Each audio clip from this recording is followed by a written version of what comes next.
시뮬레이션 기구를 기반한 교수님의 직무를 체험할 수 있고 삶의 성취를 이룰 수 있는데 도움을 스탠포드, 하버드와 같은 우수대학.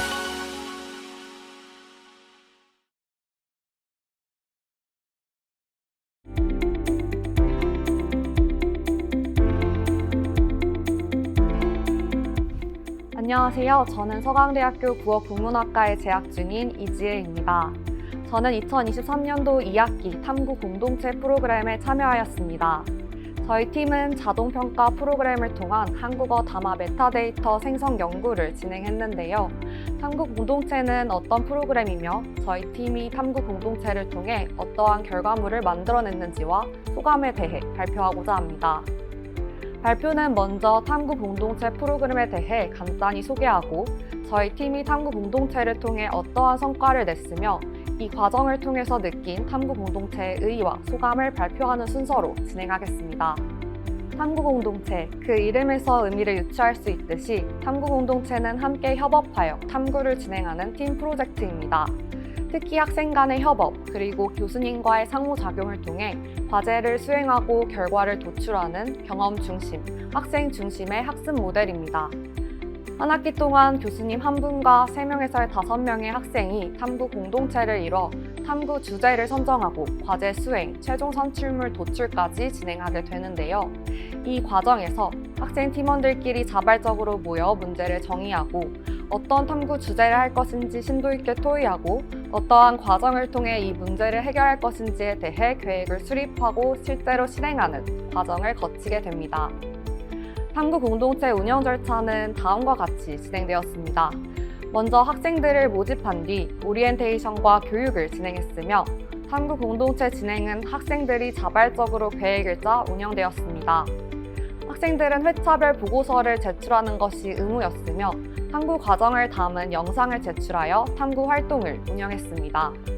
최종적으로 각 팀은 최종 산출물과 최종 보고서를 제출하였으며 성과 발표회 때 우수 사례를 시상했습니다. 마지막으로 성과 확산을 위해 사례 영상을 제작하여 배포하였습니다. 탐구 공동체는 2023년 1학기에 시범적으로 운영되었고 현재 지속적으로 확대하여 실행 중입니다. 2023년 1학기에는 교수 6명, 학생 42명으로 총 6팀이 운영되었으며 2023년 2학기에는 17팀으로 확대되어 교수 15명, 학생 77명이 참여하였습니다.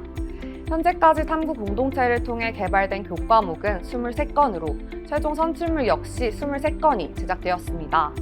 생성형 AI를 활용한 단편 영화 제작 등 그 외에도 다양한 전공에서 질 높은 주제들로 산출물을 제출해 주셨습니다. 탐구 공동체의 특강점은 교수님과의 상호작용이 그 어떤 수업보다 많다는 점에 있습니다. 실제로 설문을 한 결과 일반 교과에서의 교수님과의 상호작용한 시간을 비교했을 때 확연한 우위를 보였습니다. 또한 4차 산업혁명의 중요한 역량으로 주목되는 협동학습, 문제해결력, 비판적 사고력, 학업적 효능감 등 다양한 역량 강화 추이를 확인할 수 있었습니다. 지금까지는 탐구 공동체의 전반적인 현황과 성과에 대해 말씀드렸습니다. 두 번째로는 저희 팀이 탐구 공동체를 통해 산출해낸 결과물에 대해 소개해드리도록 하겠습니다. 저희 팀은 자동평가 프로그램을 통한 한국어 메타데이터 생성 연구를 진행했습니다. 쉽게 말하자면 한국어로 된 강의 음성 데이터를 추출해 강의 내용에서 사용되는 여러 가지 요소들을 분석하고 실제 국제 학생들에게는 어느 수준으로 들리는지 측정하는 프로그램을 제작하였습니다. 또한 이 프로그램을 제작하기 위해 어떠한 이론적 근거를 수집하였으며 어떻게 계산식을 산출하였는지를 담은 페이퍼를 작성하였습니다. 최종 산출물을 위해 이와 같은 탐구 과정을 거쳤는데요. 먼저 주제 선정을 구체화하기 위해 토의하였습니다. 이 과정에서 저희는 교수님과의 수차례 상호작용을 통해 저희만의 탐구 주제를 도출했습니다. 두 번째로는 이론 연구와 토론을 통해 자동평가 프로그램의 기반이 되는 담화 텍스트 평가 준거를 마련했습니다. 이 과정에서 이론적으로 선행 연구가 적은 경우엔 외국 논문을 찾아보는 등의 노력을 다했으며 토론을 통해 타당한 평가 준거를 마련하고자 노력했습니다. 이후 컴퓨터공학과 팀원의 주도하에 프로그래밍을 진행하였습니다. 설계 과정에서 계산식은 함께 도출하였습니다. 다마 텍스트 평가 준거 자체는 굉장히 언어학적이고 인문학적인 측면이 강했는데 이를 자동평가 프로그램으로 구현하여 현실적인 선출물로 변환하는 과정이 굉장히 인상적이었습니다. 마지막으로는 저희가 제작한 프로그램으로 실제 강의를 평가하여 제작한 프로그램의 활용성을 분석하였습니다.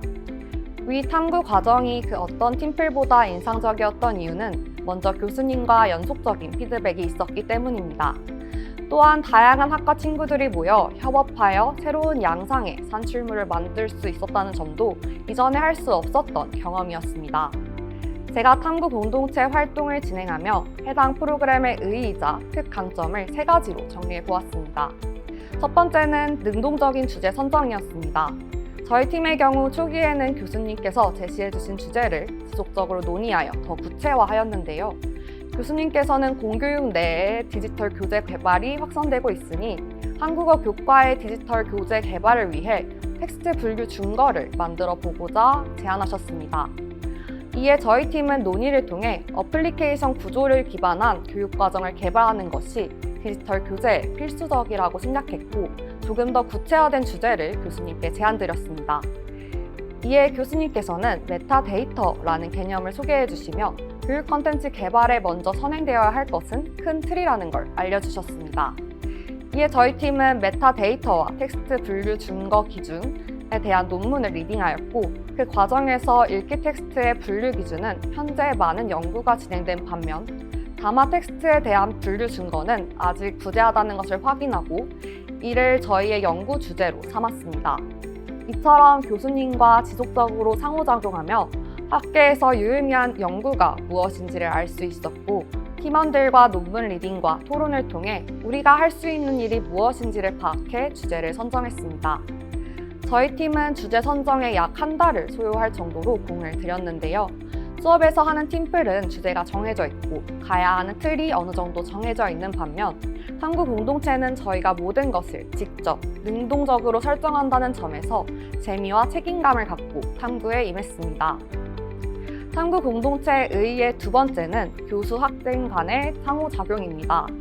탐구 공동체에서는 2회 이상의 교수님과의 미팅이 필수적이었고 매 회차 보고서에 대해 교수님께 피드백을 받았습니다. 총 8번의 활동을 이렇게 진행하였는데요. 이 과정에서 저희가 자율적으로 주제를 선정하고 모든 탐구 과정을 스스로 진행한 만큼 옳은 길로 가고 있는지에 대한 부담감이 컸습니다. 하지만 매회 교수님께 피드백을 받을 수 있었고 교수님과의 관계가 돈독해지며 편하게 온라인으로도 질문할 수 있었습니다. 특히 평가자가 교수님인 팀플과는 다르게 좀 더 자유롭게 질문할 수 있었고 지속적으로 피드백을 받아야 하는 상황이었기에 연락드리는 것이 어렵지 않았습니다. 마지막 3번째는 문제 해결력과 협력을 경험했다는 것입니다. 탐구 과정에서 다양한 문제를 마주하게 되었습니다. 선행 연구가 없는 분야도 있었고 탐구를 하며 생각하지 못했던 변수들을 많이 만났습니다. 직접 탐구 과정을 설정하는 것이었기에 탐구 과정에서의 난관이 참 많았는데요. 이럴 때마다 팀원들과 토론하며 적절한 합의점을 찾아냈습니다. 이 과정에서 문제 해결력이 함양되었다고 느꼈습니다. 또한 저희 팀의 경우 국문과 본 전공생인 팀원이 많았지만 서로 다른 복수 전공을 하고 있는 학생들이 있었고 또한 외국인 학생과 컴퓨터 공학 학생 등 다양한 배경 지식을 가진 학생들이 모여있던 팀이었습니다. 그래서 각자가 가진 지식과 아이디어를 공유하며 점점 더 하나의 공동체로 발전해 나가는 과정이 개인적으로 신선한 경험이었습니다. 아마 한 학과의 학생들로만 모였더라면 하지 못했을 연구 과제물이 나왔던 것도 이렇게 다양한 전공들이 모였기 때문에 가능했다고 생각합니다. 이 과정에서 협력의 힘, 집단 지성의 힘을 배울 수 있었습니다. 마지막으로 탐구 공동체를 되돌아보며 소감을 말씀드리고자 합니다. 저는 거의 막학기에 이 프로그램을 참여하게 되며 대학원 예비 체험 같기도 했고 지금까지 대학을 다니며 했던 수많은 팀플들과 비교하며 이 프로그램을 수행하였는데요. 먼저 한 학기 동안 꾸준하게 하나의 문제를 집요하게 고민했던 것이 제게 많이 남을 것 같습니다. 탐구 공동체를 같이 했던 팀원들은 지금까지도 굉장히 돈독한데요. 비슷한 관심사를 가진 사람들이 모여 재미있는 탐구를 하는 경험이 처음이라 굉장히 소중하게 기억될 듯합니다. 또한 저희 팀이 다양한 전공을 접목해 기존에 배웠던 지식을 활용하고 현실적인 산출물을 만들어냈는데요. 아마 국문과만 모였더라면 평가 준거를 마련하는 데 그쳤겠지만 디지털에 관심이 많은 학생들이 함께 했었기 때문에 자동평가 프로그램 제작까지 나아갈 수 있었습니다. 또한 마지막으로 팀원들과 해당 분야에 대해 함께 공부하고 서로 어려움을 보완해 주었으며 교수님께서 중심축을 잡아주셔서 하나의 공동체가 되는 경험을 하였습니다. 탐구 공동체 프로그램은 의미 있는 성과와 더불어 좋은 태도를 길러낼 수 있었던 시간이었기에 졸업하고 나서도 오래도록 기억에 남을 프로젝트가 될 것이라고 생각합니다. 지금까지 서강대학교 탐구 공동체 사례 발표를 들어주셔서 감사합니다.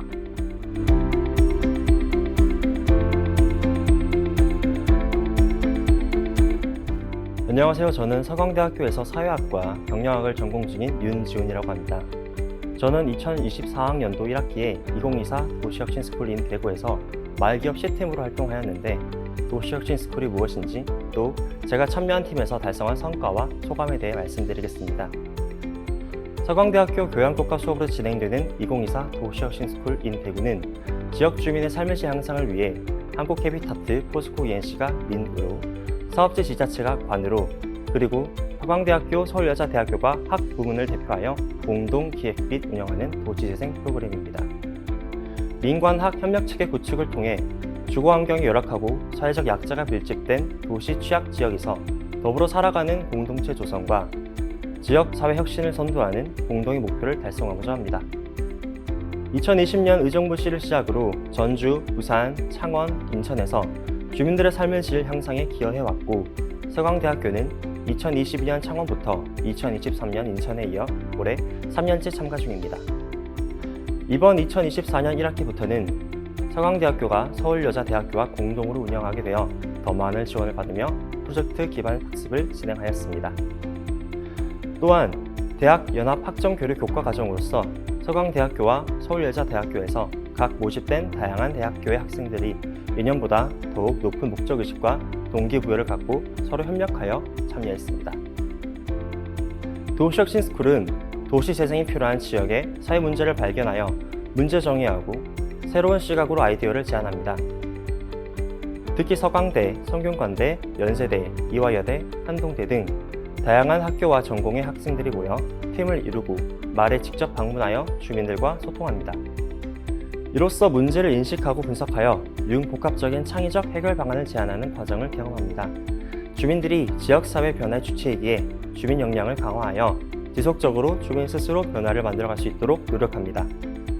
또 분야별 전문가들과 해결 방안 아이디어를 직접 실현하는 후속 사업을 통해 민관학 협력의 사회적 가치를 실현하게 됩니다. 이 전 과정을 통해 유엔의 지속가능 개발 목표 11번인 안전하고 보건력 있는 지속가능한 도시와 주거지 조성에 기여하게 됩니다. 이번 프로젝트 대상지인 대구 보편일동은 경북대 동문의 작은 마을로 1955년부터 피라민촌으로 형성되어 오랜 세월이 지나 주거 여건이 악화되고 있는 동네입니다.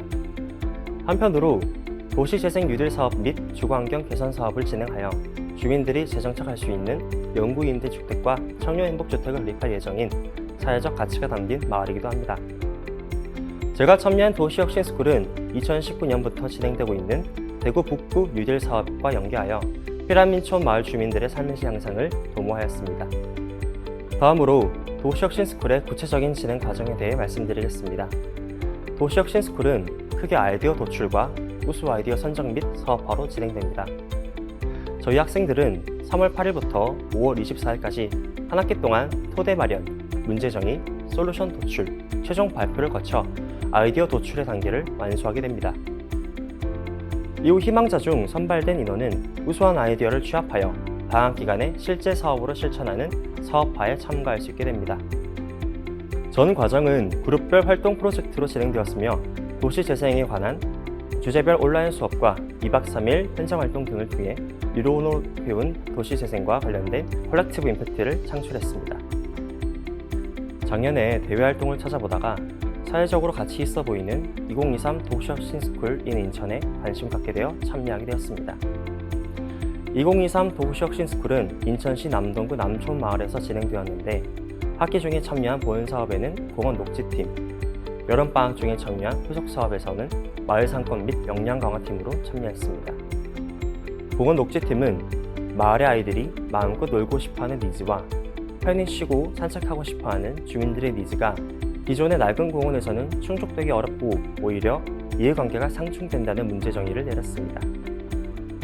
이를 바탕으로 저희가 구상한 동화적 분위기 속에서 어린이와 주민 모두 조화롭게 어우러질 수 있는 공간이라는 스토리텔링을 담은 피터팬 컨셉의 어린이 공원 아이디어가 채택되어 시공에 돌입했습니다. 또 여름방학 기간에 진행된 후속 사업에서 학기 중 본 사업을 통해 만들어진 아이디어를 종합하여 현장에서 실현해 볼 수 있는 기회를 얻었습니다.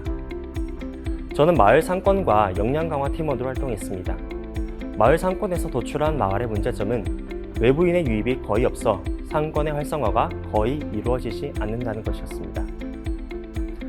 저희는 이를 해결하기 위해 마을에서 특별한 상품을 판매하고 있다는 것을 홍보하고 젊은 세대를 유인함으로써 마을의 상권을 활성화하고자 했습니다. 전통주가 현재 젊은 세대 사이에서 인기를 끌고 있다는 것을 착안해 주민협의체가 직접 전통주를 제조하고 특산품화함으로써 마을 이미지를 브랜딩화하겠다는 프로젝트였습니다. 주민들과 함께 꽃 전통주 제조 방법을 배워 직접 만들면서 주민들과의 유대감도 키웠습니다. 또 사람들이 이목을 끌 수 있는 전통주 만들기 원데이 클래스를 운영하고 브랜드 캐릭터 제작, SNS를 통해 꽃 전통주 시음 행사를 홍보, 성공리에 개최함으로써 마을 브랜딩에 초석을 다졌습니다. 또 역량 강화는 마을 홍보의 취약점으로 분석된 주민들의 디지털 활용 역량을 강화하기 위해 직접 주민들을 위한 교육 자료를 만들고 교육하는 프로젝트였습니다. 주민들의 교육이 일회성이고 교육 후에는 아무것도 남는 것이 없다는 문제점을 도출했습니다. 지속 가능한 교육의 성과를 위해 교육 자료를 만들어 교육 이후에도 스스로 복습이 가능하겠고 간단한 작업부터 1대1로 세세하게 가르쳐드리면서 스스로 작업하실 수 있도록 교육했습니다. 인스타그램, 카드뉴스 등을 이용해 주민들이 직접 마을의 소식을 전하고 홍보할 수 있는 방법을 알려드렸는데요. 보시는 것처럼 현재도 꾸준히 마을의 회의나 꽃 전통주 제작 소식을 SNS로 홍보하시는 지속 가능한 교육 효과를 보여주고 계십니다. 3월에 시작되어 8월에 마무리된 2023 도시혁신스쿨 인 인천은 저에게 마을의 주민들이 적극적으로 스스로의 역량을 키우고 지속 가능한 활동을 이어나갈 수 있게 한다는 믿음을 주었습니다. 서강대 학생들만으로 구성된 것이 아니라 다양한 학교와 전공 학생들과 활동함으로써 학습 공동체 내에서 서로 긍정적인 영향을 공유하고 강화할 수 있었습니다. 조경에 전혀 관심이 없던 제가 공원을 디자인하기 위해 스케치업이라는 프로그램도 배웠으며 마을을 브랜딩하고 주민들을 교육하는 과정에서 내가 무언가를 바꿀 수 있다는 효용성을 얻었습니다. 이 경험 덕에 저는 사회적 가치를 실현하고 싶다는 생각으로 경영하기도 관심을 갖게 되는 터닝 포인트를 맞이했습니다. 더욱이 주민들의 삶을 직접적으로 바꿀 수 있다는 사회적 가치 실현의 경험을 해보면서 지역 주민의 삶의 질 향상을 위해 한 번 더 노력해보고 싶다는 생각이 들어 대구 복편을 통해서 이루어지는 도시혁신스쿨에 참여하게 되었습니다. 다음으로 이번 2024년 1학기 도시혁신스쿨인 대구의 프로그램 과정과 성과를 말씀드리겠습니다. 주제로는 비어있는 집을 개선하여 청년들을 위한 공간 조성과 운영 방안을 제시하는 청년 소통, 주민들이 직접 운영한 식당과 카페 및 대표 굿즈를 개발하고 마케팅을 진행하는 마을 기업, 마을에 관련한 역사와 문화 등을 활용하여 영상을 제작하는 마을 브랜딩, 지속 가능한 관광 상품을 개발하고 홍보하는 마을 투어가 있습니다. 저는 마을 기업 C팀으로서 마을 밥집의 운영 방안과 마을 굿즈 아이디어 구체화를 제안했습니다. 우선 2박 3일간 마을을 직접 탐방하고 인근의 경북대 학생과 마을 주민들에게 설문조사와 인터뷰를 진행해 보았습니다. 그 결과 수요에 비해 학생과 주민들의 입맛을 맞춰줄 백반식당과 반찬 가게가 부족하다는 문제 정의를 내렸습니다. 이세 카페와 같은 특이한 컨셉의 식당 그리고 카페에 대한 수많은 아이디어가 나왔으나 실제로 운영하실 주민분들의 어려움을 고려하여 팀원 및 관계자들과 논의한 결과 현실적인 기획을 마련하기로 합의했습니다. 원룸촌에 사는 대학생과 마을의 주민분들, 영구 임대주택과 청년 행복주택에 입주해올 예비 주민들의 밥을 든든히 먹고 싶어하는 니즈를 충족함과 동시에 간편하게 반찬을 사서 먹고 싶다는 니즈를 바탕으로 반찬을 함께 판매하는 백반식당의 컨셉을 솔루션으로 제안했습니다. 이를 거쳐 반반을 남기지 않을 시 할인하는 제로, 식권을 원하는 사람에게 선물하는 시스템을 기획하면서 환경적 가치와 나눔의 사회적 가치를 도모했습니다. 또한 반찬 가게를 겸하기 때문에 소진되지 않고 버려지는 반찬을 최소화할 수 있고 포장과 배달을 이용하여 추가적인 수익을 기대할 수 있습니다. 실제 원재료비를 발주할 수 있는 공급처와 재료비, 인건비를 계산해 예상되는 이익을 제시함으로써 더 실현 가능한 메뉴 구성과 운영 방안을 마련할 수 있었습니다. 또한 기존의 그립톡, 에코백과 같은 뻔한 틀에서 벗어나 실제 고향사랑 기부제와 답례품 등에서 선택률이 높은 푸드 굿즈를 구상하였습니다. 수익시장과 유효시장을 분석해 보았을 때 시장이 점점 성장하고 있는 고추장과 특색인의 상품을 찾는 수요가 증가 중인 소금을 타겟으로 잡았습니다. 복편일동의 정체성만을 담은 굿즈는 일반 대중이 크게 관심을 갖고 구매하지 않을 것이라는 도시재생센터의 의견을 반영하여 더 넓은 지역구인 대구의 특색을 살린 굿즈를 제작하기로 했습니다. 4월 한 달간 맛과 특징성 모두 살린 굿즈를 만들기 위해 연구한 끝에 대구의 특산물인 막창, 미나리, 아로니아, 연근을 이용하여 막창 고추장과 삼색 소금 세트를 구상하였습니다. 특히 막창 고추장은 비빔밥과 덮밥 등 다양한 요리에 활용할 수 있기에 사람들의 입맛을 사로잡을 수 있는 상품입니다. 이 푸드 굿즈는 실제로 OEM 업체와 연락한 결과 제조 가능하다는 답변을 받았기에 현실성 있고 지속 가능한 상품으로 만들 수 있습니다. 대표적인 장소나 상징성이 없는 복편활동에 적용할 창의적이고 획기적인 아이디어를 만드는 것은 쉽지 않았습니다. 하지만 현장을 방문하고 다양한 관계자, 주민들과 소통하는 도시혁신스쿨의 프로그램 과정 덕에 점점 아이디어를 가다듬고 발전할 수 있었습니다. 프로그램의 꽃은 직접 현장을 2박 3일 동안 방문하여 지역의 이곳저곳을 살펴보고 지역 주민들, 관계자들과 직접 소통하며 마을의 문제점을 파악하는 문제정의 시간이었습니다. 책상에 앉아서 자료조사만 하는 것이 아니라 직접 스스로 문제를 찾아보는 노력의 시간 덕에 복편일동만의 강점, 분위기 등을 피부로 느끼고 주민들께 필요한 도움을 드릴 수 있도록 협력하는 것의 필요성을 더욱 느끼게 되었습니다. 다른 프로젝트성 수업에서도 경험할 수 없는 도시혁신스쿨만의 강점은 민관학 협력 프로젝트라는 점입니다. 20대 대학생의 시각으로 문제를 해결하는 것이 아니라 정말로 현실적인 방안을 만들기 위해 다양한 관계자들의 이해관계에서 창의적인 아이디어를 도출하는 과정이 차별적입니다. 도시혁신과 스쿨의 연합이라는 정체성 덕에 도시재생에 관한 많은 이해와 관심을 갖게 되었습니다.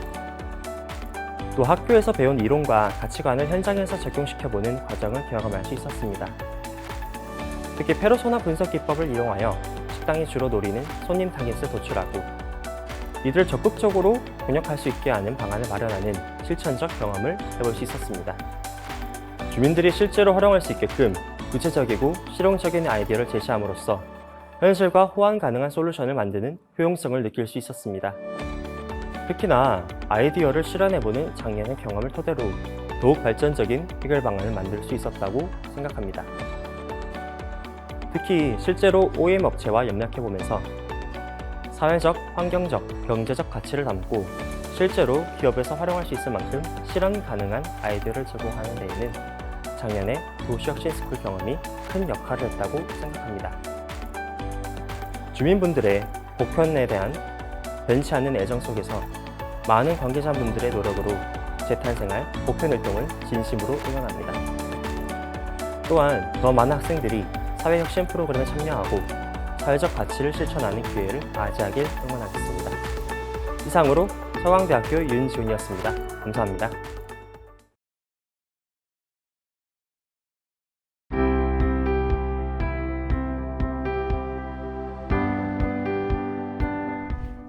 안녕하세요. 프로비전의 팀장 진유나입니다. 우선 저희 팀은 연세대학교 창업동아리에서 팀빌딩되어 동아리가 속한 SK 루키와 고등교육혁신원에 소속되어 사회혁신 창업활동을 진행했습니다. 특히 저희 프로비전은 지난 여름방학과 하반기 워크스테이션에 참여하며 고등교육혁신원의 지원 아래 활동하였는데요. 워크스테이션은 사회혁신적 마인드를 지닌 학생들이 사회 변화를 주도하고자 모인 조직으로 자발적으로 사회 문제를 발굴하고 해결해 나가는 학생 주도 비교과 프로그램입니다. 2018년부터 시작되어 지난 2023년에는 총 300개의 팀, 1,789명의 학생들이 참여하여 끊임없이 사회혁신 활동을 이어오고 있습니다. 해결하고자 하는 문제와 활동의 방향성을 설정하는 데 도움을 줄 뿐만 아니라 선정된 각 팀은 사회혁신 활동 지원금 100만 원을 받게 됩니다. 또한 사회혁신 스페이스 이용, 팀활동 멘토 및 자문, 네트워킹 행사 참여와 같이 다양한 활동 기회를 지원합니다. 저희 프로비전은 이러한 지원 아래 활동하여 최종 성과 공유회에서 최우수상을 수상하였는데요. 사실 직접 사회 문제를 발굴하고 해결하는 과정이 쉽지만은 않았습니다. 그러나 포기하지 않고 지난 1년간 3번의 피봇과 비즈니스 모델 개발 과정을 거쳐왔습니다.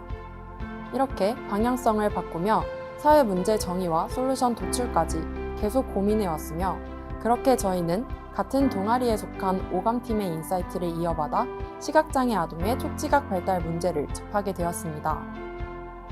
그럼 지금부터는 세상에 없던 시각장애 아동을 위한 보드게임 제작 프로젝트 프로비전의 이야기를 시작하겠습니다.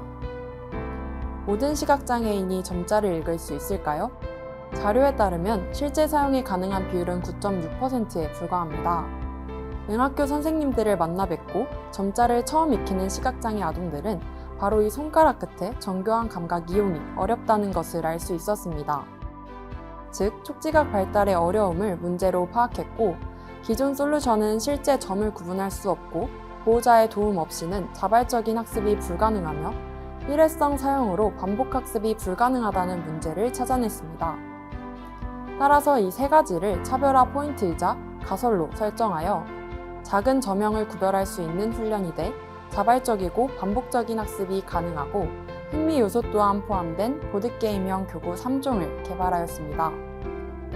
먼저 팀원들이 직접 여러 재질과 실제 점자 규격을 고려하여 MVP를 제작하였고 참여자를 모집하여 난이도, 소요 시간을 포함한 인사이트를 얻었습니다. 다음은 교구로서의 활용도를 검증하고자 여러 기관을 컨택했고 그중 시각장애인 복지관의 촉각 교재 제작팀을 직접 만나 뵙고 구체적인 피드백을 얻었습니다. 이를 반영하여 2차 MVP를 제작한 프로비전은 난이도를 상중 하로 나누어 3가지 보드게임형 교구를 제작했습니다. 이후 실제 교육 현장에서의 검증을 위해 문제가 발생하고 있는 맹학교에 여러 차례 방문하였는데요. 약 2시간 동안 17명의 시각장애 아동이 흥미를 잃지 않고 자발적이고 반복적으로 참여하는 모습을 통해 솔루션으로 주목했던 가설을 모두 검증할 수 있었습니다. 그렇다면 실제 점자 학습에는 얼마나 도움을 줄 수 있었을까요? 교구 사용 전후 측정을 통해 저명 구분 정확도와 촉지 속도가 향상했음을 확인할 수 있었습니다. 저희는 이렇게 마지막 소셜 임팩트 측정을 통해 사회 문제 해결에 얼마나 기여했는지 확인했고 이를 보여주고자 했습니다. 사실 처음에는 막연하게 직접 농촌에 찾아가 잡초 뽑기를 도와드리며 인터뷰를 진행하기도 했는데요. 여러 시도 끝에 전문가에게 자문을 받고 교육 현장에도 직접 찾아갈 수 있게 되었습니다. 이 과정에서 정말 다양한 경험을 할 수 있었고 최종적으로 이렇게 성과를 거두며 성공적으로 마무리할 수 있었습니다. 이렇게 저희 프로비전은 직접 만들어낸 사회 변화를 확인하며 성취감을 얻을 수 있었고 모든 시각장애인이 점자를 읽을 수 있는 그날까지 프로비전의 교구로 언제나 함께하고자 소셜 벤처로서의 성장에도 관심을 가질 수 있게 되었습니다. 지금까지 연세대학교 식품영양학과 진유나였습니다. 감사합니다.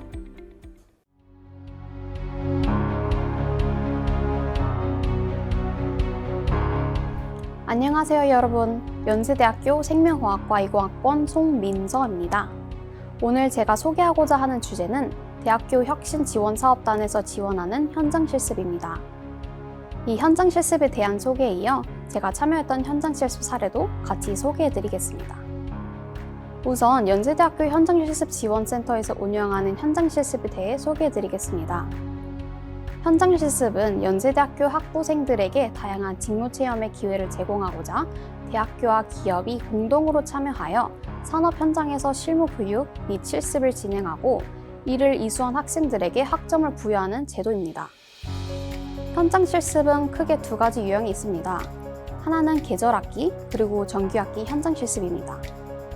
정규학기 현장실습은 학기 중에 15주 이상 진행이 되고 대상은 신촌 및 국제캠퍼스 3학기부터 8학기 학부 재학생입니다. 현장실습 이수 시 최대 15학점과 실습 지원비와 장학금의 혜택이 있습니다. 계절학기 현장실습은 방학 중에 6주 이상 진행이 되고 대상은 신촌 및 국제캠퍼스 3학기부터 7학기 학부 재학생 및 휴학생입니다. 현장 실습 이수 시 최대 6학점과 실습 지원비와 장학금의 혜택이 있습니다. 다음으로 현장 실습 운영 절차입니다. 대학에서는 현장 실습에 참여할 기업들을 모집하게 됩니다. 그 이후 현장 실습 공지로 학생들을 모집하게 되고 기업에서는 자소서 및 면접과 같은 방법으로 학생 선발을 마치게 됩니다. 선발된 학생들 대상으로 OT가 진행되고 학생들은 기업에서 실무 교육을 받은 후 실습을 진행하게 됩니다. 이때 지도 교수님께서 기업 방문을 하셔서 현장 실습이 잘 이루어지고 있는지, 학생과 기업 간에 문제가 있지는 않은지 등의 여부를 확인하시게 됩니다.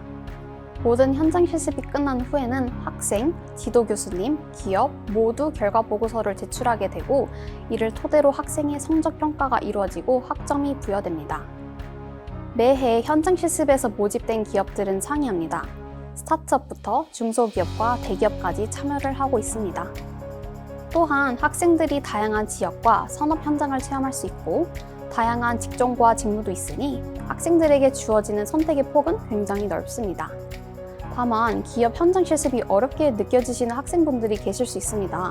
저도 처음에 지원할 때 매우 머뭇머뭇했었는데요. 연세대학교 현장실습지원센터의 공식 유튜브 채널에 재미있고 유익한 영상들도 있고 학생들의 후기 영상들도 올라와 있으니 접근성 또한 좋은 것 같습니다. 이로 인해 저에게도 진입 장벽이 낮아지고 용기를 낼 수 있었던 소통 창구로 작용했습니다. 마지막으로 2024년 초에 연세 소식에서 특별 기획으로 미래를 이끌어갈 연세인들의 인큐베이터의 제목으로 현장 실습에 참여한 학생들의 인터뷰도 같이 실렸습니다. 전체적으로 학생들이 관심 있는 직무를 체험할 수 있고 그로 인해 진로를 확정하거나 바꿀 수 있는 계기가 되었다고 합니다. 이 외에도 학점과 장학금을 받을 수 있고 학교와 연계된 기업이라 안전하다는 느낌을 받았다는 내용이 주로 실렸습니다. 다음으로는 제 현장 실습 활동 내용에 대해서 소개해드리겠습니다. 우선 저는 2023년 여름 방학부터 2023년 2학기 총 6개월간 현장 실습에 참여하였습니다. 아까 소개해드린 계절과 정규학기 현장 실습이 있었는데 저 같은 경우는 계절과 정규학기 둘 다 하게 된 케이스입니다.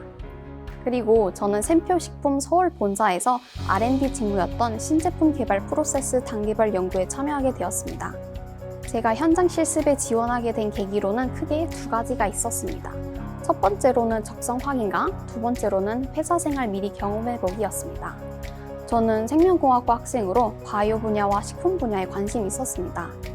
바이오 분야는 학교 연구실 인턴을 통해 경험을 해봤지만 식품 분야 관련 경험은 부족하다고 느껴 인턴을 알아보던 중 현장 실습 모집 공고를 보고 지원하게 되었습니다. 그리고 저는 대학원 진학과 학사 취업을 고민하던 중 과연 회사 생활이 나랑 맞을까? 의 의문을 해소하고자 지원하게 되었습니다. 또한 저에게는 어렵게 느껴졌던 회사 내에서의 인간관계를 미리 경험해보고 싶어서 지원한 것도 있었습니다.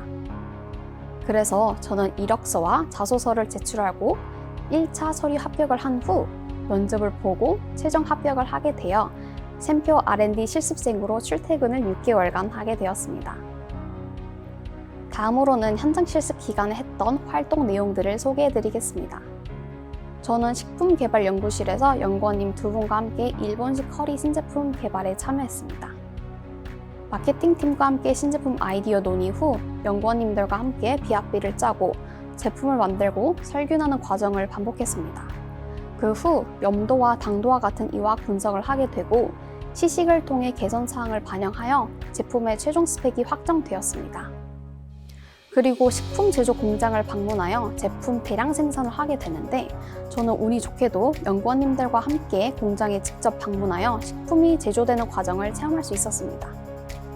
최종적으로 제가 개발에 참여한 신제품이 마트에서 판매되고 광고에도 나와서 너무나도 신기하고 뜻깊은 경험이었습니다.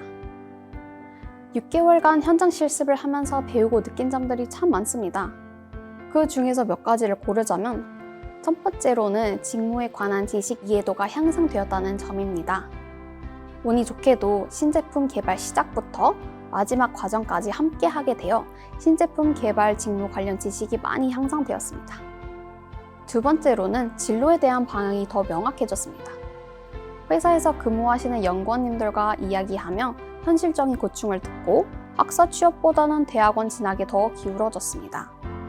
또한 R&D 직무가 생각보다 재미있고 매력있다고 느껴져서 진로가 더 확실해진 것 같아서 저에게 매우 뜻깊고 유익한 시간이었습니다. 마지막으로는 회사 생활 경험입니다. 저는 내성적이라서 직장 내에서의 사회생활이 좀 걱정스러웠습니다.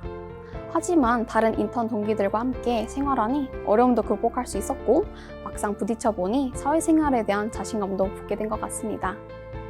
그래서 현장 실습 덕분에 사회생활에 대한 두려움은 전에 비해 줄어든 것 같습니다. 마지막으로 현장 실습을 하면서 정말 장점이 많다고 생각이 되어 좀 정리를 해보았습니다. 크게 3가지 부분으로 나눌 수 있겠는데요. 첫 번째로는 커리어 및 학업입니다. 우선 현장 실습을 지원하려면 이력서부터 적어야 되고 기업의 자소서와 면접을 봐야 되기 때문에 미리 취업 준비를 할 수 있다는 장점이 있습니다. 그리고 현장 실습을 통해 실제 직장인처럼 일을 하다 보니 실무 경험이 많이 생기게 되어 나중에 취준할 때 많은 도움이 될 것 같습니다. 또한 일을 하면서 이 일이 내 적성에 맞는지, 내 업으로 삼고 싶은지 등을 파악할 수 있었습니다. 만약 고민거리가 있다면 직장 내 멘토들과 함께 상의하면서 고민을 해소할 수도 있고 멘토분들과 네트워크 형성도 할 수 있습니다. 학업적으로는 전공 관련 지식을 쌓을 수 있을 뿐만 아니라 전공과 일반 학점 인정을 받을 수 있기 때문에 현장 실습 경험과 학점, 2마리 토끼 모두 잡으실 수 있다는 큰 장점이 있습니다. 다음으로는 금전적 혜택입니다. 실습 기간에서 학생에게 현금으로 주별 또는 월별 지급이 있을 뿐만 아니라 학교에서 매주 10만 원씩 장학금을 지급하고 있습니다. 또한 현장 실습이 완료된 후에 현장 실습 우수 사례 공모전에 참여하여 수상을 한다면 상금 혜택도 있습니다. 저 또한 우수 사례 공모전에 참여하여 수상과 상금의 혜택을 보았습니다. 마지막으로는 안전입니다. 기업과 학교가 공동으로 참여하기 때문에 학생은 학교로부터 보호받을 수 있습니다. 예를 들어 지도 교수님께서 기업으로 현장 지도 방문을 하셔서 학생과 기업 간의 마찰은 없는지, 업무 환경이 안전한지 등을 확인하십니다. 그래서 저도 큰 걱정 없이 현장 실습에 참여할 수 있었던 것 같습니다. 만약 인턴 경험은 해보고 싶은데 막막하거나 특정 산업의 특정 직무가 내 적성에 맞는지 고민되시는 분들, 혹은 학점과 인턴 경험 2마리 토끼 모두 잡고 싶으신 학생분들은 연세대학교 현장 실습에 참여해보시는 것을 적극 추천드립니다. 이로써 연세대학교 현장 실습에 대한 발표는 여기서 마치도록 하겠습니다. 감사합니다.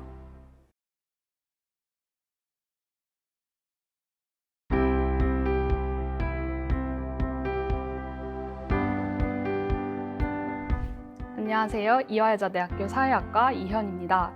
저는 23년도 2학기 도전학기제 16기에 참여해 온라인 기반의 입시 컨설팅 펌을 창업했고 현재까지도 운영하고 있습니다.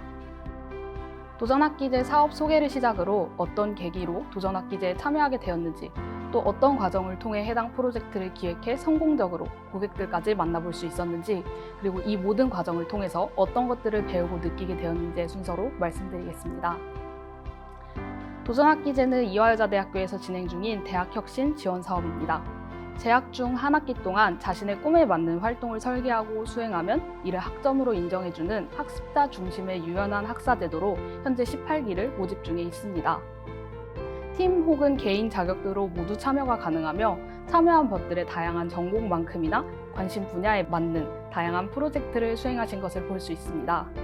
특수교육, 콘텐츠 개발, AI, 예술, 창업 분야까지 다양한 분야의 프로젝트를 이전 기수에서 수행했습니다. 도전학기제에 참여하는 학생은 도전학기 프로젝트 수행 시 그 규모에 따라 최대 9학점까지 인정받을 수 있습니다. 또 두 번째로 대학 혁신 지원 사업 중 최대 규모의 장학 금액을 지원합니다. 최대 400만 원까지 프로젝트 수행에 필요한 장학금을 지원받을 수 있습니다. 마지막으로 프로젝트 기획과 수행 완수 단계까지 끝까지 프로젝트를 완수할 수 있도록 다방면에서 멘토링을 지원하고 있습니다. 먼저 기획 과정에서 현직자 전문가 멘토링을 받을 수 있습니다. 또한 수행 과정에서는 지도 교수님과 이전 기수 선배와 매칭을 통해서 1대1로 꾸준한 멘토링을 통해 지원을 받을 수 있습니다. 저는 꾸준히 창업에 관심이 있었습니다. 그래서 교내외로 굉장히 다양한 창업 지원 사업과 프로그램에 참여를 했고 몇 번의 수상을 하고 난 뒤에는 진짜 시장을 조금 경험해보고 싶다는 갈망을 느껴서 스타트업에서 그로스 일을 하기도 했습니다. 하지만 작은 성과를 만들어 오면서 궁극적으로 제가 들었던 생각은 모의 창업 경진대회, 그 다음 모의 데모데이, 셀 수 없는 모의들 말고 진짜를 만들어 볼 수 없을까 하는 의문이 들기 시작했습니다. 그래서 모의가 아닌 진짜를 만들고 싶어서 들어갔던 회사에서도 성과를 내면서까지 내 거는 없는 걸까? 라는 기분이 들었고 이제는 진짜로 내 것을 만들어 보아야겠다는 생각을 했습니다. 제가 도전학기제에 참가해 창업 프로젝트를 진행하기로 결심한 뒤 아이템을 정하고 프로덕트를 기획하는 과정에서 가장 염두했던 것은 두 가지입니다. 내가 지금 당장 할 수 있는 것, 그리고 내가 하고 싶은 것보다는 조금 더 사람들이 필요한 것을 하기로 했습니다. 두 서비스 다 지금은 너무 삶의 일부처럼 사용하고 있는 서비스인데요. 이 두 회사를 보면서 저는 프로덕트를 기획하는데 큰 인사이트를 얻었습니다. 저희는 카카오톡이 나오기 이전에 돈을 안 내고 문자를 보낸다는 개념은 머릿속에 가지고 있지 않았어요. 마찬가지로 토스 무료 송금이 나오기 이전에 무료로 송금을 할 수 있다라는 개념은 사람들의 머릿속에 없었습니다. 이처럼 사람들은 진짜 필요한 것에 대해서 원하는 것을 만들어서 눈앞에 놓아주기 전까지는 고객들은 본인이 원하는 것이 무엇인지 모른다는 점을 저는 주목했습니다. 그리고 내가 하고 싶은 것이 아니라 고객이 원하는 것을 찾아내는데 사회학적인 시선이 큰 도움이 될 것이라고 생각을 했습니다. 제가 창업을 꿈꾸면서도 사회학을 공부하는 이유는 철학이 있는 기업인이 되고 싶었기 때문입니다. 자본주의 사회에서 기업은 사회의 아주 거대한 구성물입니다. 그래서 기업이 상대하는 사람에 대해서 공부를 하고 싶었고 또 그들을 둘러싼 구조에 대해서 공부하고 싶었습니다. 기업의 인사사고가 일어날 때마다 기업이 얼마를 투자하고 대표이사가 검찰에 송치되고 하는 일은 항상 있었습니다. 하지만 너무 익숙하게도 그럼에도 불구하고 계속 똑같은 일이 반복되는 것은 분명 기업인들이 사람에 대한 철학을 지니고 있지 않기 때문이라고 생각을 했습니다. 그리고 저의 기업가로서의 철학은 결국 기업은 고객이 있어야 존속됨을 아는 데서 시작합니다. 그렇기에 기업의 오너는 사람을 수단으로 대해서는 안 되며 기업의 근간인 고객을 아주 세심하고 애정어린 시점으로 끝없이 관찰해야 한다는 점을 잊지 않는 것입니다. 그래서 저는 도전학기제 도전 과제로 창업을 통한 사회학적 상상력 실현이라는 프로젝트를 기획했습니다. 사회학적 상상력을 하나로 딱 정의하기는 사실 어려운데 그 중에서도 제가 가장 마음에 들었던 저희 교수님 표현을 빌린다면은 잘못이 없는 사람한테 우리가 지금 잘못을 묻고 있는 것은 아닌지 판단할 수 있는 방법이라는 말을 해주셨습니다. 창업에 있어 사회학적 상상력의 발현이란 제게는 예상 고객을 조금 더 애정어린 시선으로 관찰하는 것이었고 여기에서부터 내가 하고 싶은 것보다는 조금 더 그들이 원하는 아이템을 찾아내기로 했습니다.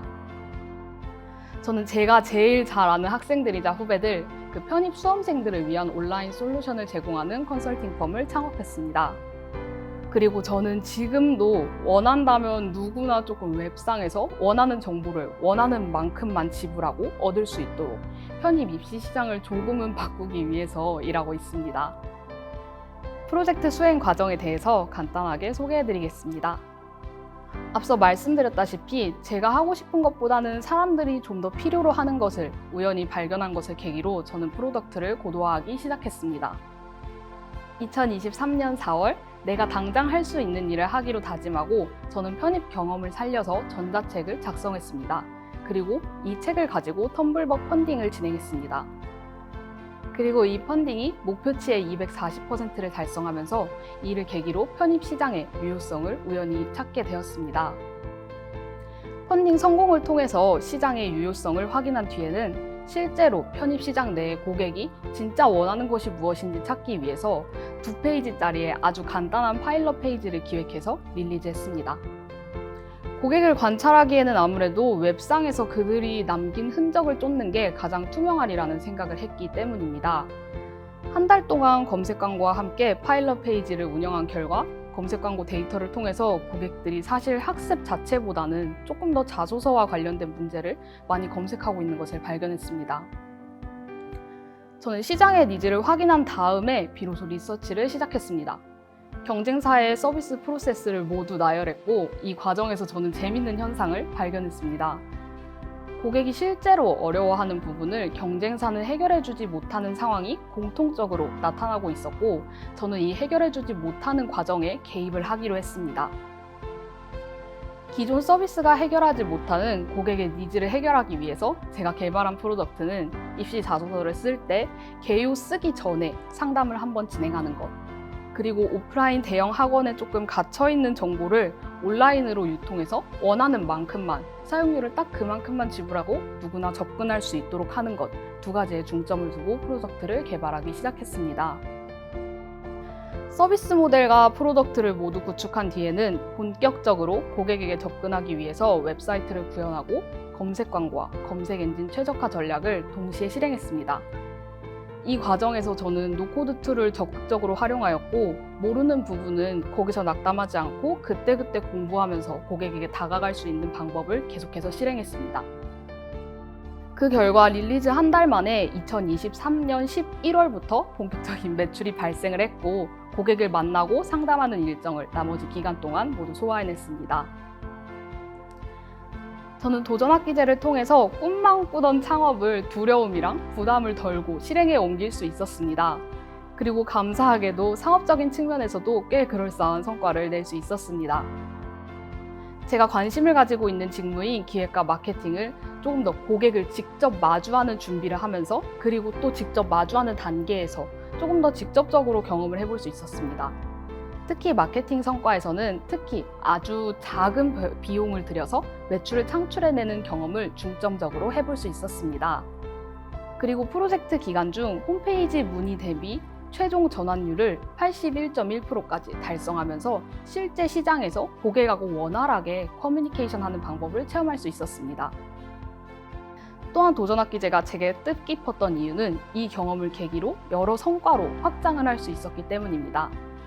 아이템 활용 방안을 지속적으로 모색하고 사업 자금을 조금 더 모으기 위해서 여러 대회에 참여했고 수상까지도 할 수 있었습니다. 먼저 앞서 말씀드렸듯이 창업 자금으로 장학금을 활용할 수 있었다는 점, 그리고 학기 중에 창업 활동을 학점으로 인정받을 수 있다는 점이 제게는 굉장히 매력적이었습니다. 이러한 제도적 지원은 혹시나 실패하면 어쩌지? 학업과 사업을 두 개 다 챙길 수 있을까 했던 제 고민을 어느 정도 덜어내고 두 가지 활동 모두 성과를 낼 수 있는 기회가 되어 주었습니다. 그 다음 제가 실제로 창업을 하면서 느낀 점은 일을 하면은 저는 익숙해질 줄만 알았던 모든 것들이 사실은 아무것도 아니고 더 넓은 세상이 너무 많다는 점이었습니다. 이전에는 조금 창업과 취업 이 두 가지 선택만으로 미래를 양분법적으로 바라보았다면 한번 해봤으니 언제든 할 수 있겠다라는 자신감을 가지고 더 많은 선택지와 길이 있다는 것을 받아들이게 되었습니다. 무엇보다도 기획과 마케팅 역량을 모두 가진 창업가로서 데이터 분야의 전문성을 기르기 위해서 공부해야 될 것들을 더 스스로 찾게 되는 계기가 되었습니다. 마지막으로 도전학기제를 통해 사업을 하면서 정말 많은 사람을 만났습니다. 개인 자격으로 도전학기제를 수행했지만 이 과정에서 만난 단 한 사람의 도움이 인생에 얼마나 멋진 일을 만들어주는지를 직접 체감할 수 있었습니다. 이상으로 제 이야기를 마치겠습니다. 학교생활 그리고 진로와 더불어 자유로운 프로젝트를 꿈꾸는 분들은 도전학기제에 참여해 마음껏 시도해보시길 추천합니다. 그리고 한 학기간의 활동이 내게 얼마나 멋진 변화와 계기를 만들어주는지 직접 느껴보시길 바랍니다. 저는 이화여자대학교 이현이었습니다. 감사합니다.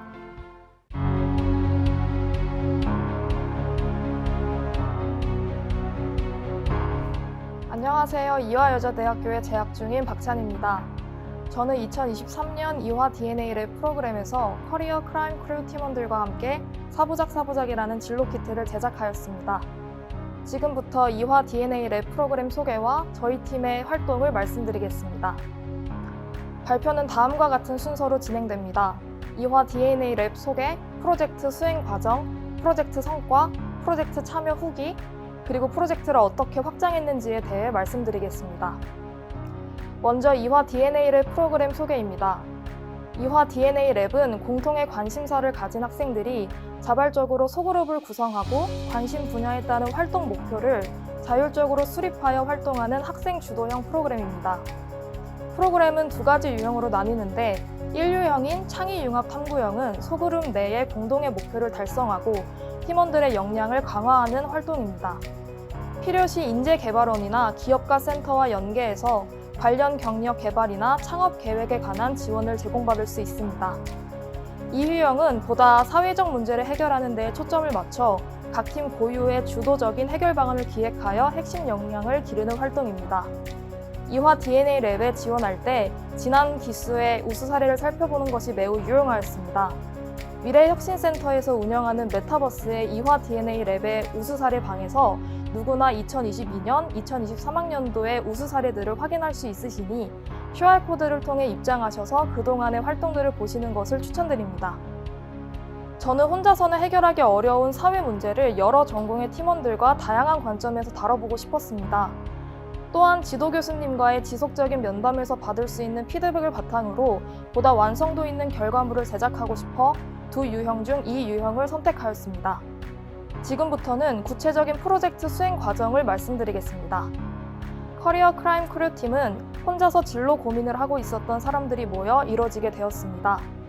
혼자서는 진로 문제를 해결하기 어렵다는 인식을 하였고 본인을 포함하여 진로 선택에 어려움을 겪는 많은 사람들에게 도움을 주고 싶어 모이게 되었습니다.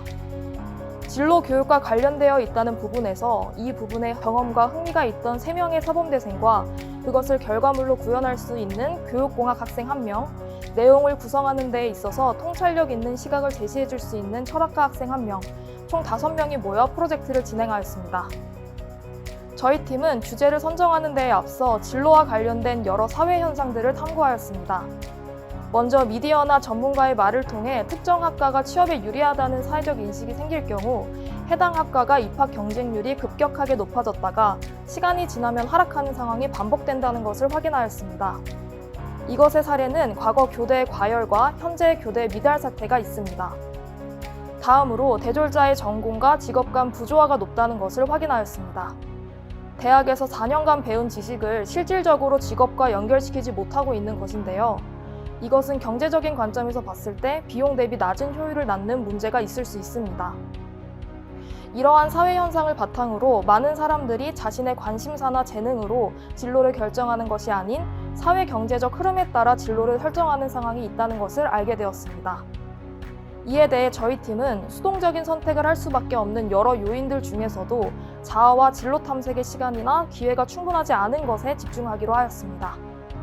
그래서 저희 팀은 사람들이 자신이 직접 삶의 목표를 설정하고 역량을 파악하여 이를 바탕으로 진로를 설정하고 삶의 성취를 이룰 수 있는 데 도움을 주는 진로 키트를 제작하고자 했습니다. 저희 팀은 효율적인 프로젝트 진행을 위해 활동들을 단계적으로 수행해 나갔습니다. 5월엔 이화 DNA 랩 공모전에 최종 선정되어 오리엔테이션에 참석하여 공식적으로 활동을 시작하게 되었습니다. 6월에서 7월에는 사회적으로 어떤 진로 관련 문제가 있는지를 확인했고 어떻게 이 문제를 해결할 수 있을지를 고민하는 시간을 가졌습니다. 이후 8월에서 10월에는 진로 키트의 내용과 디자인을 확정하였습니다. 완성된 진로 키트를 가지고 11월에서 12월에는 사회 문제를 해결하기 위해 적극적으로 노력하였습니다. 앞선 목표를 충족하기 위해 저희 팀은 어떤 내용을 구성하고 어떻게 디자인을 해야 할지 고민을 하였는데요. 스스로 이해하는 것은 한 번에 이뤄질 수 없다고 생각을 하였고 그렇기에 여러 부작에 나눠서 관심사를 심화시키는 방향으로 단계를 구성하였습니다. 0부작에서 4부작까지 이루어져 있다는 점에서 4부작이 되었습니다. 지금부터 간략하게 저희 프로젝트의 결과물인 4부작의 구성을 소개해 드리겠습니다. 먼저 0부작은 키트를 만들게 된 동기, 팀원 소개, 사용 설명으로 이루어져 있습니다. 1부작은 자신에 대해 알아보는 챕터입니다. 두 가지 상황 중 하나를 고르는 밸런스 게임과 밸런스 게임 중 고르기 어려웠던 질문에 대해 생각해보는 재확인 단계, 그리고 여러 단어 중 자신의 흥미와 가장 맞는 단어들을 고르는 활동 등을 통해 자신에 대해 파악합니다. 이후 2부작에서는 관심사를 8개로 추려서 각각의 롤모델을 설정하고 롤모델의 인터뷰 기사, 영상들을 보며 분석하는 시간을 갖습니다. 3부작부터는 실천을 하게 됩니다. 먼저 자신의 8개 관심사가 날마다 순위가 어떻게 변화하는지를 알아보기 위해 일주일 동안 관심사 순위를 매겨보는 활동을 합니다. 이후 관심사 8개 중 본인의 순위 1위부터 4위까지를 선택하여 7일 챌린지를 시작합니다. 마지막 4부작에서는 2부작, 3부작의 활동을 다시 한번 되짚어보면서 그동안의 활동을 돌이켜보고 한 달 챌린지를 하고 싶은 것을 하나 설정하여 챌린지 포스터를 활용해서 한 달 챌린지를 진행합니다. 지금부터는 프로젝트 성과를 말씀드리겠습니다. 진로 키트는 다음과 같은 디자인의 소책자와 포스터로 구성됩니다. 이러한 키트를 적극적으로 홍보하기 위해서 홍보 영상을 제작하여 유튜브, 인스타그램에 게시하였습니다. 학생문화관에서 팝업 스토어를 열어 진로 고민을 하고 있는 이화여대 재학생 약 40명에게 전달하였습니다. 또한 진로 키트를 전달받은 40명을 키트를 끝까지 완수하게끔 하기 위해서 C3 팀원들이 오픈 채팅방에 방장이 되어서 관리를 진행하였습니다. 끝까지 완수한 사람들을 대상으로 구글 폼을 통해 사용 후기를 수집하여 키트를 보완할 수 있도록 노력하였습니다. 실제 사용 후기의 내용은 다음과 같았습니다. 각 부작의 진행 순서를 따라가다 보니 스스로를 깊이 이해할 수 있었다는 것과 이러한 활동이 진로를 찾는 데에 도움이 되었다는 후기 등이 있었습니다. 진로 키트로 텀블벅을 진행하기도 하였습니다. 목표 금액을 넘는 후원을 받았고 받은 후원금을 바탕으로 진로 키트를 더 발행할 수 있게 되었습니다. 추가로 발행한 진로 키트를 별책부록이라는 독립서점에 출고하기도 하였습니다. 현재에도 별책부록 사이트에 들어가시면 4부작 진로 키트를 구매하실 수 있으십니다. 이렇듯 저희는 다양한 통로를 통해 제작한 진로 키트를 알리고 고객들에게 다가가고자 노력하였습니다. 다음은 프로젝트 참여 후기입니다. 4부작 진로 키트는 차별점이 있는데요. 바로 여러 사람들과 함께 진로 키트를 진행한다는 것입니다. 자신의 관심사를 알아보기 위해서 혼자서 자신의 경험을 돌이켜보는 것도 중요하지만 타인의 경험과의 비교를 통해서도 도움을 얻을 수 있습니다. 그렇기에 진로 키트 내용에 저희 팀원들의 사례를 풍부하게 넣었고 말풍선 등을 통해 사용자들이 다른 사람들과 함께한다는 느낌을 받을 수 있도록 하였습니다. 또한 각 부작의 맨 앞장에 팀원들과 언제든 소통할 수 있는 오픈 채팅방에 QR코드를 기입하여 키트를 사용하는 사람이 이야기하고 싶은 상대가 필요할 때 언제든 채팅방에 들어올 수 있도록 하였습니다. 이렇게 소통을 강점으로 활용하여 실질적으로 도움이 되는 진로 키트를 제작할 수 있었습니다. 이화 DNA랩 프로그램을 통해서 저희 팀원들이 함양할 수 있었던 역량은 첫째로 여러 전공의 학생들과 소통을 하다 보니 다양한 문제 해결 방법을 생각해낼 수 있었다는 것입니다. 두 번째로 이전까지는 경험하지 못했던 홍보나 디자인 등을 직접 해보면서 자기 주도성을 높일 수 있었던 것입니다.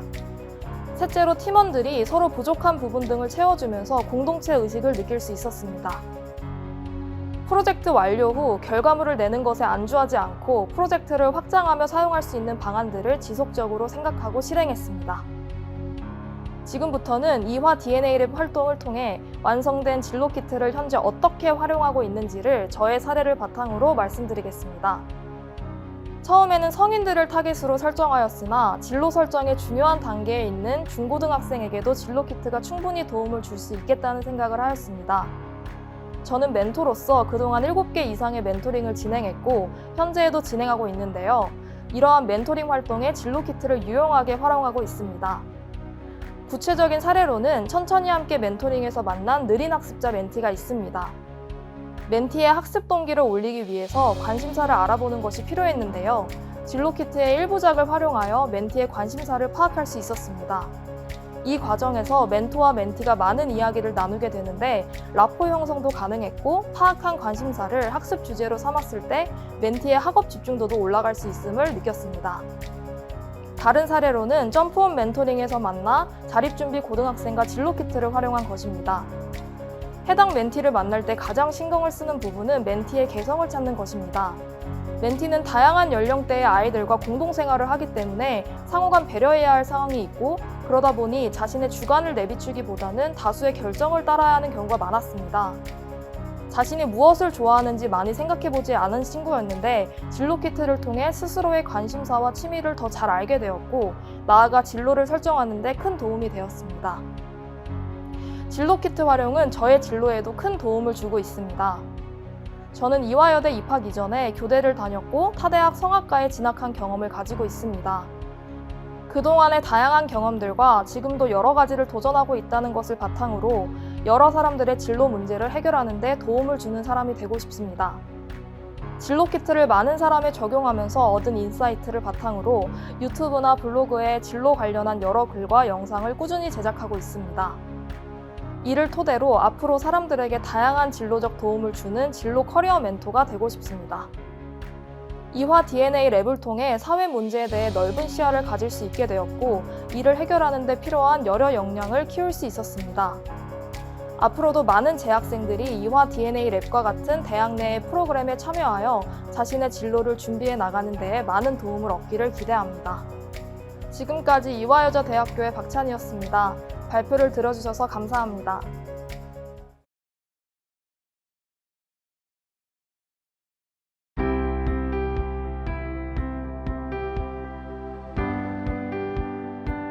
안녕하세요. 홍익대학교 섬유미술 패션 디자인과를 전공 중인 이도경이라고 합니다.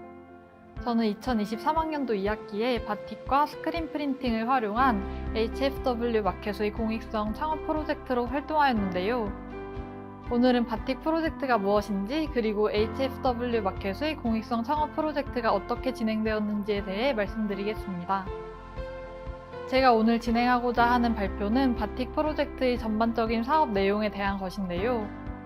프로젝트의 개요와 구성원, 그리고 프로젝트가 추진된 배경, 프로젝트 계획과 실적, 기대 효과를 말씀드리려 합니다.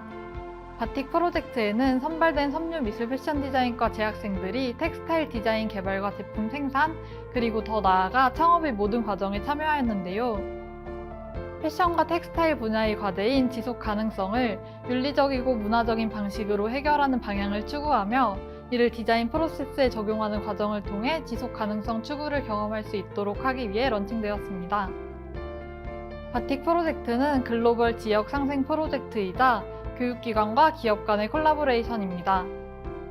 지속 가능한 텍스타일 디자인 개발과 제품 생산 및 판매, 창업 등을 통해 윤리적이고 문화적인 방법으로 홍익대학교 섬유미술 패션 디자인과만의 창업 생태계를 구축합니다.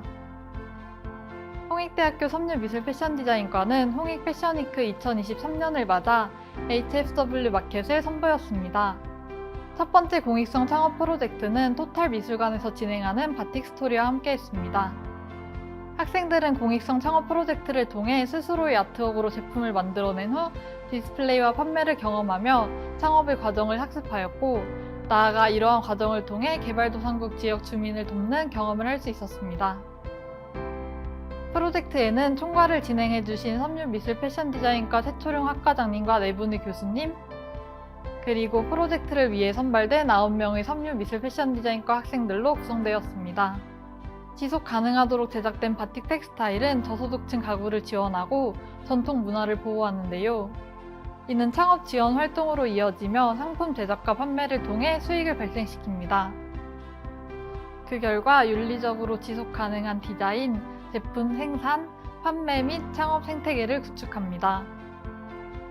프로젝트 계획은 텍스타일 디자인 개발과 바틱 텍스타일 제작, 소재 개발 순으로 이루어졌습니다. 개발된 바틱 텍스타일은 이후 상품화와 판매, 포트폴리오 및 창업으로 이어집니다. 기존 작업물 심사를 통해 프로젝트 참여 학생을 선발한 후 OT를 진행하며 프로젝트 아이디어를 도출하고 제작 플랜을 설정했습니다. 이후 주기적인 방학기간 단체 미팅으로 아트웍을 개발해 확정했습니다. 바틱 텍스타일 개발 과정에서 제작된 아트웍입니다.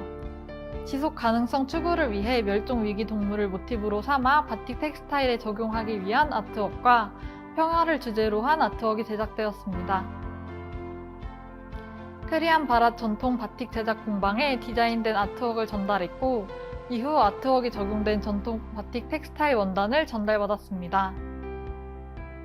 이를 통해 인도네시안 크리안 바랏 저소득층 가구를 지원했는데요. 10가구 지원으로 지역 주민들에게 일자리를 제공하며 생계 유지에 도움을 주었습니다. 현대적으로 재해석한 바틱 텍스타일로 제작된 제품을 홍보하며 전통 문화를 보호할 수 있었습니다.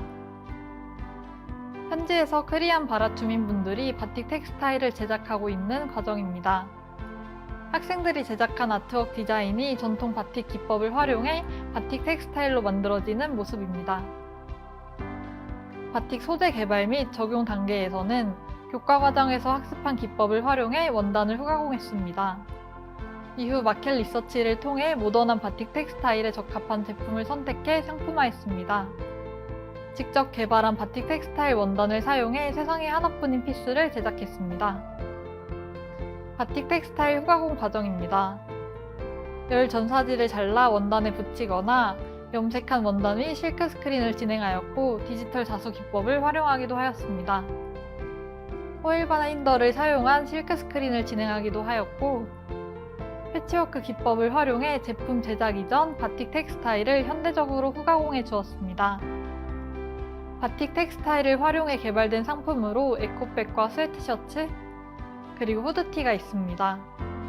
팝업 스토어를 구성해 상품을 디스플레이하고 공간 내부 동선을 고려해 공간을 구성했습니다. 홍익 패션 위크 기간 동안 프로젝트에 참여한 학생들이 스토어를 운영하며 제품을 판매하였는데요. 약 300만 원 가량의 수익을 창출했고, 향후 지속적으로 진행된 프로젝트를 위한 자본을 확보했습니다. 또한 머그 매거진의 프로젝트 관련 기사를 수록하며 홍보를 진행하기도 하였습니다. 팝업 스토어에 부착된 포스터 디자인입니다. 홍익 패션위크 기간 동안 진행된 HFW 마켓의 일정을 알리는 포스터로 스토어 운영 한 달 전부터 교내 10곳에 부착해 홍보를 진행했습니다. 설치된 창업 지원 부스 사진입니다. 설치된 창업 지원 부스는 홍익대학교 정문 앞에 설치되었으며 2023년 10월 30일부터 11월 3일까지 진행되었습니다. 바틱 텍스타일을 활용한 시제품을 제작하여 전시할 수 있는 경험이었습니다. 프로젝트를 진행한 학생들이 직접 판매 및 포장을 도맡아 하며 창업의 경험을 할 수 있었습니다. 마켓 판매 제품 리스트로는 에코백과 스웨트셔츠 그리고 후드티가 있습니다. 이후 창업 및 포트폴리오를 위해 제품 다각화 방안을 논의하며 제품 디자인을 진행했고, 샘플실에 방문해 샘플실 사장님과의 커뮤니케이션을 통한 실무를 경험했습니다. 바틱 텍스타일을 활용해 제작된 제품입니다. 프로젝트를 통해 디자인 개발과 상품화, 판매 실적을 도출했습니다. 모던 바틱 텍스타일 디자인 개발로 저소득층 10가구를 지원했고, 상품화로 스웨트셔츠와 후디, 에코백을 제작했습니다. 팝업 스토어 설치를 통한 판매에서는 300만 원의 수익을 창출했으며 재투자의 기반을 마련했습니다. 프로젝트를 통해 기대되는 효과는 다음과 같습니다. 2023년 10가구 지원과 1개의 팝업 스토어에서 2024년에는 지원 가구 수 확대를 통해 20가구 이상을 지원하고 10개 이상의 1인 독립부스를 설치할 계획입니다.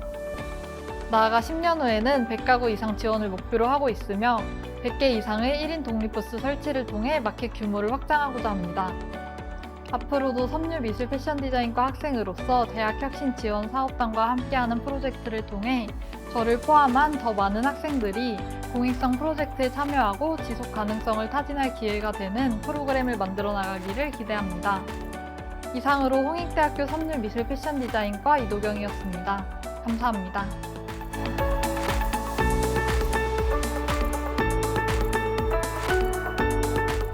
안녕하세요. 저는 홍익대학교 19학번 최유진이라고 합니다. 저는 미술대학 산업디자인 전공 4학년에 재학 중이고 디자인 엔지니어링을 복수 전공했습니다. 저는 2023년 한 해 동안 골든캡슐이라는 프로젝트를 하면서 대학혁신 사업단의 수혜를 받았습니다. 작년 2023년 저희 골든캡슐팀은 홍익대학교 디자인 엔지니어링 융합전공에서 함께 수업을 들으며 만났습니다. 학우들과 팀을 이루어 융합동아리 활동을 진행했는데요. 글로벌 디자인 마인드를 기르기 위해 CES 전시 출품작들을 비롯한 전 세계 최신 트렌드 제품들을 주로 연구하는 시간을 가졌습니다.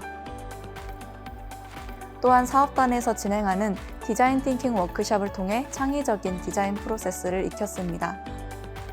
이렇게 쌓은 기초적인 디자인 역량을 바탕으로 팀원들과 골든캡슐이라는 작품을 디자인하면서 대학교육혁신사업단의 지원을 받게 되었습니다. 골든캡슐은 재난 현장에서 환자를 이송할 때 수액팩을 들고 있어야 하는 불편함을 해소한 응급용 무동력 수액 주입 장치입니다. 올해 초에 발생했던 튀르키예 시리아 지진 사건을 계기로 이 골든캡슐을 디자인하게 되었습니다. 당시 보도되었던 뉴스 영상들을 보시면 구조대원 한 명이 환자의 수액팩을 대신 들어주면서 이동하는 모습을 쉽게 관찰할 수 있습니다. 이 과정에서 구조대원이 발을 헛디디거나 삐끗하는 등 위험한 장면이 연출되기도 합니다. 그래서 저희는 재난 상황에서 링거 처방의 어려움에 대해 집중하게 되었습니다. 저희에게는 두 가지의 디자인 목표가 있었습니다. 첫 번째, 높이 차이에 상관없이 아무데나 올려놓아도 안전적으로 주입이 되어야 한다. 두 번째, 그 과정에서 전기를 사용하지 않아야 한다입니다. 저희는 이를 해결하기 위해 의료용 풍선의 탄성력을 이용한다는 아이디어를 채택했습니다.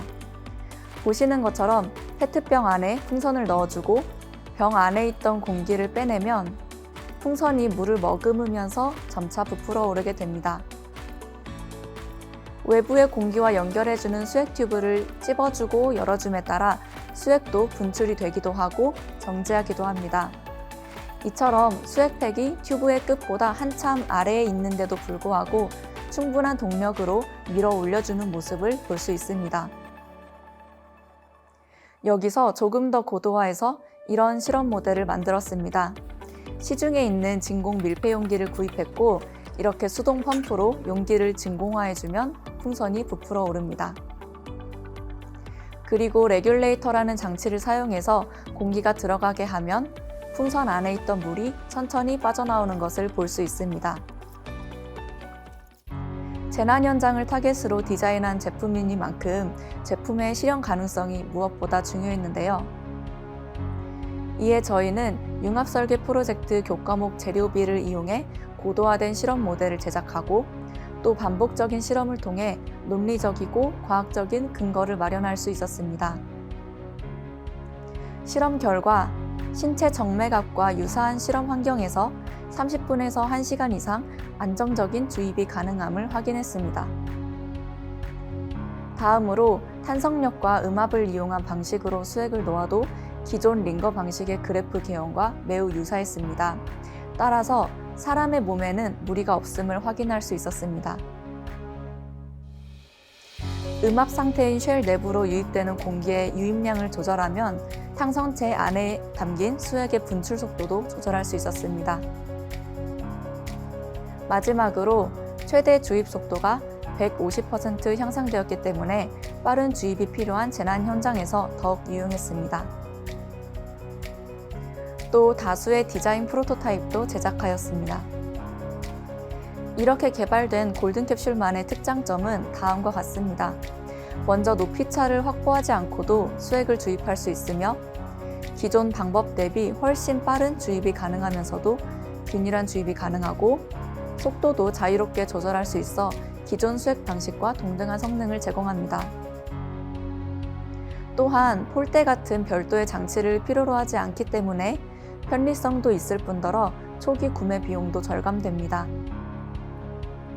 이 모든 과정에서 전력 없이 작동 가능하기 때문에 전기가 없는 장소에서도 사용 가능합니다. 마지막으로 재사용이 되는 제품 사이클을 가지고 있습니다. 저희는 대학혁신사업단의 지원을 통해 이와 같이 높은 수준의 유저 시나리오 이미지도 제작할 수 있었습니다. 의료기기인 만큼 의료진 입장에서의 사용성과 환자 입장에서의 정서적 안정감이 매우 중요하기에 전문가 자문 및 평가도 진행하였습니다.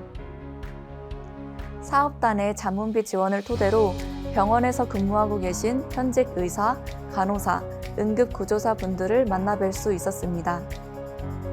실제 현장의 목소리를 듣는 과정을 통해 사용자의 입장을 고려한 디자인으로 발전시킬 수 있었습니다. 저희는 이렇게 완성된 골든 캡슐을 가지고 세계에서 가장 권위 있는 디자인 엔지니어링 어워드인 제임스 다이슨 어워드에 참가하였습니다. 국제전 라운드에 진출하고부터는 디자인 내용을 영어로 표현했어야 됐는데 이 과정에서 영문 검수비를 지원받아 더욱 설득력이 있는 스크립트를 완성할 수 있었습니다. 이러한 성과로 골든캡슐은 전 세계 30개국에서 출품된 2000여 개의 작품 중 최종 우승작으로 선정되었습니다. 다이슨의 창업자인 제임스 다이슨 경이 직접 심사하고 수상 소식을 전했다는 사실과 더불어서 대한민국 최초로 1위를 한 사례였기 때문에 더욱 의미가 있는 성과였습니다. 또한 대한민국 산업통상자원부에서 주관하는 경진대회인 창의적 종합설계 경진대회에서 1위 국무총리상을 차지하였습니다. 디자인과 학생들과 기계공학과 학생들이 함께한 융합팀이 1위를 차지한 이례적인 사례였습니다. 두바이에서 개최되는 국제 어워드인 프로토타입 for 휴머니티에도 참가하여 스탠포드, 하버드와 같은 유수 대학들을 제치고 홍익대가 우승을 차지하기도 했습니다. 특히 두바이 왕세자님과 공주님께서 직접 작품에 대한 설명을 들으시고 시상에 참여하시는 영광을 얻었습니다. 또 SBS 8시 뉴스에도 보도되어서 전 국민의 뜨거운 관심을 받았습니다. 감사하게도 작년 제야의종 행사에 청년 대표로 선정되어서 온신각 타종 행사에 참여하기도 했습니다. 이런 성과로 디자인 코리아와 서울 디자인 페스티벌을 비롯한 유명 디자인 전시들에 참여하였고 월간 디자인, 한국경제, 동아일보 등 국내외 주요 언론들에도 보도되었습니다. 이렇게 홍익대학교 대학교육혁신사업단으로부터 받은 지원을 바탕으로 팀원들의 열정을 쏟아 완성해낸 골든캡슐 프로젝트는 대학 생활 중 가장 기억에 남을 성과가 되었습니다. 저희가 혁신사업단의 전폭적인 지원을 받은 것처럼 추후 다른 학생들도 프로젝트를 멋지게 해낼 수 있을 것이라 기대됩니다. 이상으로 홍익대학교 최유진이었습니다. 감사합니다.